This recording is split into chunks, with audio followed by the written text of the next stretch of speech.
Chapter 12 Father and Son.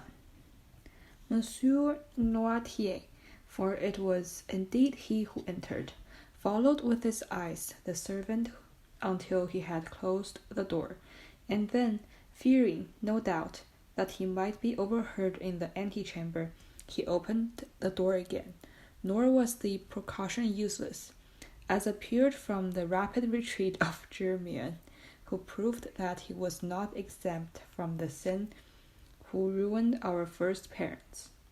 Monsieur Noirtier then took the trouble to close carefully the door of the antechamber, then that of the bedchamber, and then extended his hand to Villefort, who had followed all his motions with surprise which he could not conceal. "Well now, my dear Gerald," said he to the young man, with a very significant look, Do you know you seem as if you were not very glad to see me?" "My dear father," said Villefort, "I am, on the contrary, delighted, but I so little expected your visit that it has somewhat overcome me." "But, my dear fellow," replied Monsieur Noirtier, seating himself, "I might say the same thing to you. When you announced to me your wedding for the 28th of February, and on the 4th of March here you are in Paris." "And if I have come, my dear father," said Gerald, drawing closer to Monsieur Noirtier, "do not complain, for it is for you that I came, and my journey will save you." "Ah, indeed," said Monsieur Noirtier, stretching himself out at his ease in the chair. "Really, pray tell me all about it, Monsieur le Magistrate, for it must be interesting." "Father, you have heard speak of a certain club of Bonapartists held in the Rue Saint-Jacques? Number 53? Yes, I am a vice-president." "Father, your coolness makes me shudder." "Why, my dear boy, when a man has been proscribed by the mountain, has escaped from Paris in a hay-cart, when hunted in the lands of Bordeaux by Monsieur Robespierre's bloodhounds, he becomes accustomed to most things. But go on. What about the club in the Rue Saint-Jacques?" "Why, they induced General Quesnel to go there, and General Quesnel, who quitted his own house at 9 o'clock in the evening, was found the next day in the Seine." "And who told you this fine story?" "The king himself." "Well then, in return for your story," continued Noirtier, "I will tell you one." "My dear father, I think I already know what you are about to tell me." "Ah, you have heard of the lauding of the emperor?" "Not so loud, father, I entreat you." "I entreat of you, for your own sake as well as mine. Yes, I heard this news, and I knew it even before you could, for 3 days ago I posted from Marseille to Paris with all possible speed, and half desperate because I could not send with a wish 200 leagues ahead of me the thought which was agitating my brain. 3 days ago? You are crazy. Why, 3 days ago the emperor had not landed." "No matter, I was aware of his project." "How did you learn of it?" "By a letter addressed to you from the Isle of Elba." "To me?" "To you, and which I discovered in the pocket-book of the messenger. Had that letter fallen into the hands of another, you, my dear father, would probably ere this have been shot." Villefort's father laughed. Come," said he, "it appears that the Restoration has learned from the Empire the mode of settling affairs speedily. Shot, my dear boy, you'll go ahead with a vengeance. Where is this letter you talk about? I know you too well to suppose you would allow such a thing to pass you." "I burned it, for fear that even a fragment should remain, for that letter must have affected your condemnation." "And the destruction of your future prospects," replied Noirtier. "Yes, I can easily comprehend that. but I have nothing to fear whilst I have you to protect me. I do better than that, sir. I save you. You do? Why, really, the theme becomes more and more dramatic. Explain yourself. I must refer again to the club in the Rue Saint-Jacques. It appears that this club is rather a bore to the police. Why didn't they search more vigilantly? They would have found. They have not found, but they are on the track. Yes, that's the usual phrase. I know it well. When the police is at fault, it declares that it is on the track, and the government patiently awaits the day when it comes to say, with a sneaking air, that the track is lost. Yes, but they have found a corpse. The general has been killed, and in all countries they call that a murder. A murder, do you call it? Why, there's nothing to prove that the general was murdered. People are found every day in the Seine, having thrown themselves in, or have been drowned from not knowing how to swim. Father, you know very well that the general was not meant to drown himself in despair, and people do not bathe in the Seine in the month of January. No, do not mistake. This death was a murder in every sense of the word. And who thus designated it? The king himself. The king! I thought he was philosopher enough to allow that there was no murder in politics.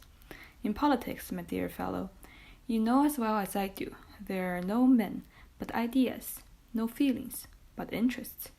In politics, we do not kill a man, we only remove an obstacle, that's all. Would you like to know how matters have progressed? Well, I will tell you. It was thought reliance might be placed in General Krasnov. He was recommended to us from the Isle of Elba. One of us went to him and invited him to the Rue Saint-Jacques, where he would find some friends. He came there, and the plan was unfolded to him of leaving Elba, the project landing, etc. When he had heard and comprehended all to the fullest extent, he replied that he was a royalist.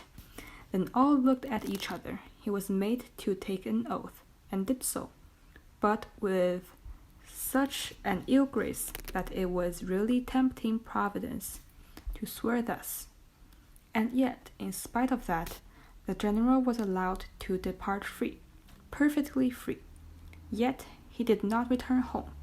What could that mean?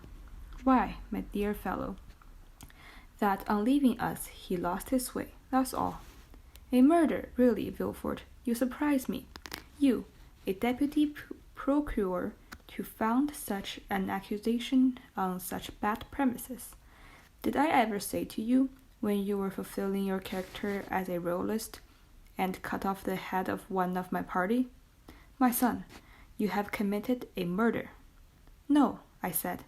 Very well, sir, you have gained the victory. Tomorrow, perchance, it will be our turn. But, father, take care when your turn comes. Our revenge will be sweeping. I do not understand you. You rely on the usurper's return?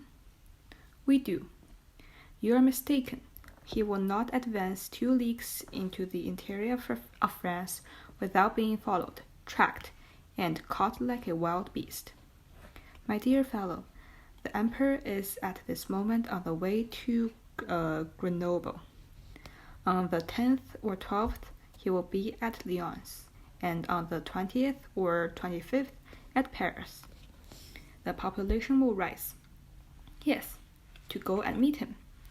He has but a handful of men with him, and armies will be dispatched against him. Yes, to escort him into the capital. Really, my dear Gerald, you are but a child. You think yourself well informed because a telegraph has told you 3 days after the landing. The usurper has landed at Cannes with several men. He is pursued. But where is he? What is he doing?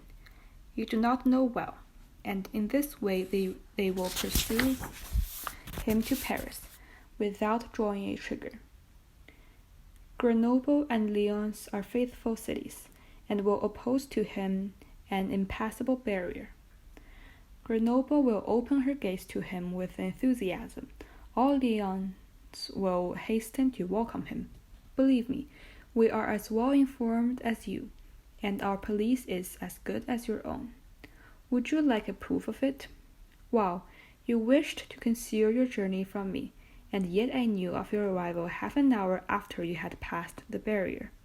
You gave your direction to no one but your postilion.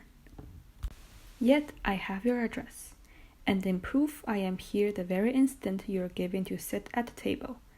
Ring, then, if you please, for a second knife, fork, and plate, and we will dine together.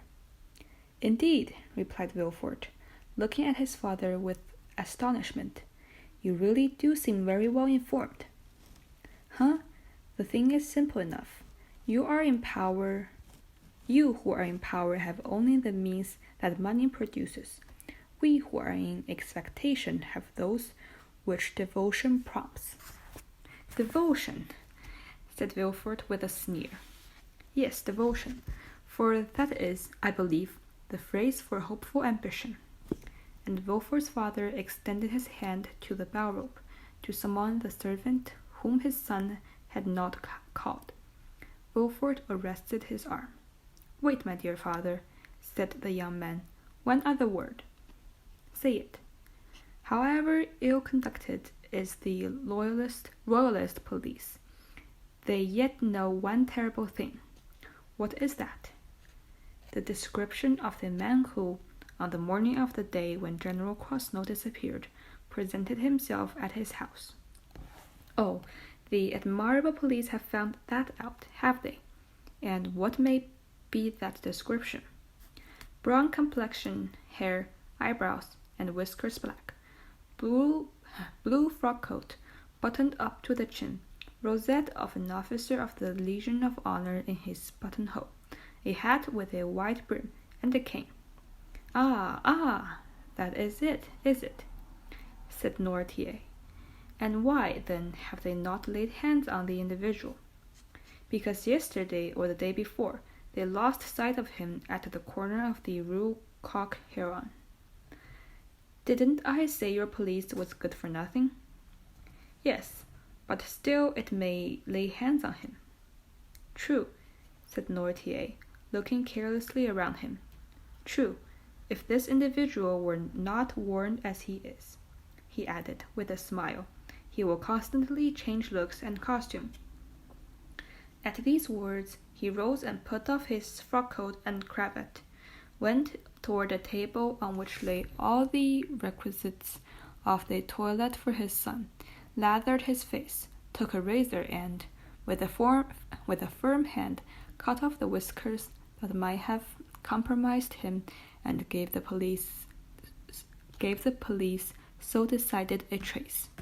Villefort watched him with alarm, not divested of admiration.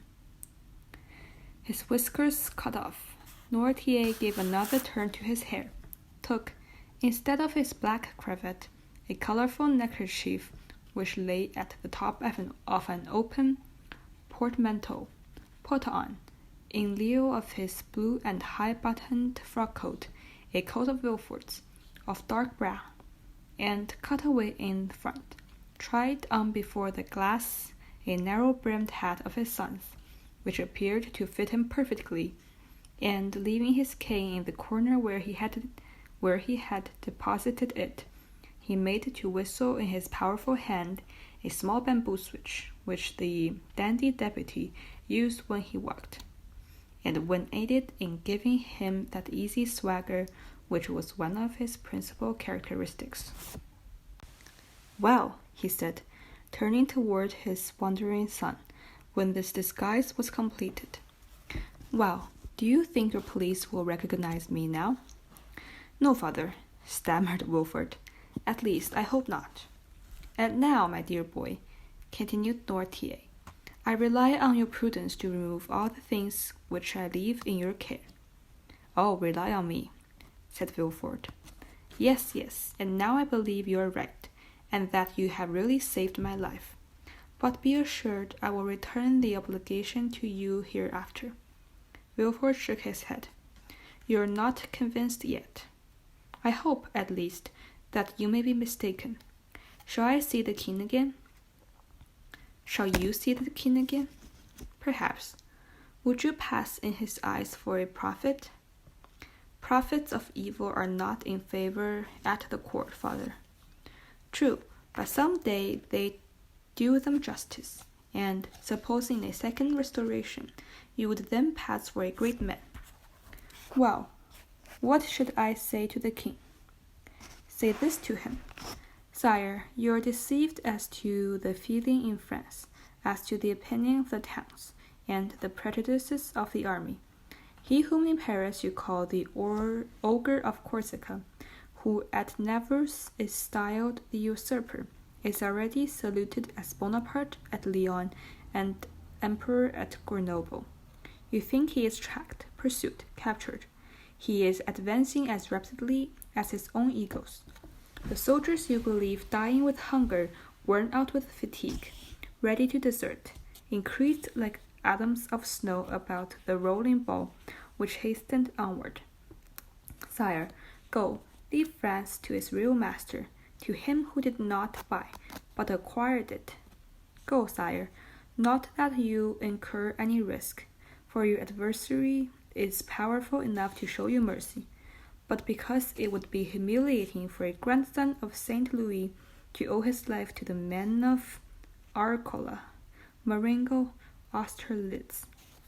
Tell him this, Gerald. Or rather, tell him nothing. Keep your journey a secret. Do not boast of what you have come to Paris to do, or have done. You have made haste to come here. Return with all your speed. Enter Marseille at night, and your house by the back door, and there remain. Quiet, submissive, secret, and above all, inoffensive. For this time, I swear to you, we shall act like powerful men who know their enemies. Go, my son, go, my dear Gerald, and by your obedience to your parental orders, or, if you prefer it, friendly counsels, we will keep you in your place. This will be, added Noirtier, with a smile, one means by which you may a second time save me, if the political balance should one day place you high and me low. Adieu, my dear Gerald, and at your next journey alight at my door. Noirtier left the room when he had finished, with the same calmness that had characterized him during the whole of this remarkable and trying conversation.